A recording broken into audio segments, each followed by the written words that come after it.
Sebuah mobil Daihatsu Ayla bernopol P1801GH milik warga yang bermukim di Jalan Jemur Sari C Blok E18 nomor 31, Jemur Sari, Wonocolo, Surabaya, raib digondol maling. Informasinya, insiden pencurian mobil tersebut terjadi Selasa tanggal 21 September tahun 2021, sekitar pukul 13.40 waktu Indonesia Barat.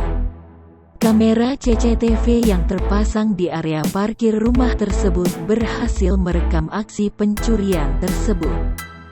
Berdasarkan rekaman CCTV tersebut, ternyata pelakunya dua orang yang membagi tugas sebagai eksekutor dan joki motor yang dikendarai sebagai sarana aksi.